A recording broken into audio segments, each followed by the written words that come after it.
You can't really make policy for today based on data from 98. More importantly, you can't make policy today that will affect Pakistan in 2025 based on data from 1998. So at the end of the day, we really do need a census. We have an estimate of it, which is a guess.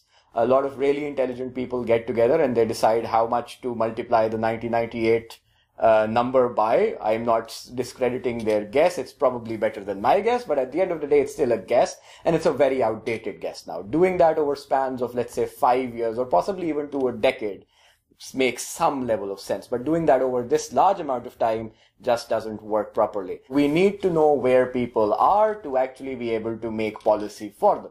And this can be attributed to anything. Let's say you want to build a hospital. Where should you place the hospital? You want to place the hospital where the most number of people can be there.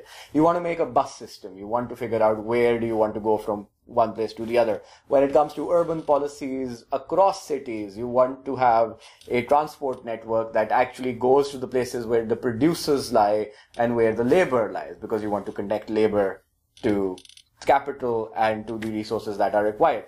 So at the end of the day, without knowing where people really exist, you can't really serve them. Censuses are ridiculously expensive to conduct. You need people to go door to door. So it is a very, very expensive exercise. So that's one of the reasons why for a country like Pakistan, where resources are fairly limited, it has been delayed quite a lot.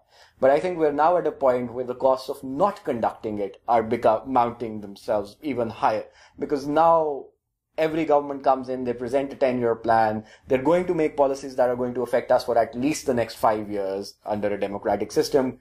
We need to know what to do. And the more data we get, the better it is.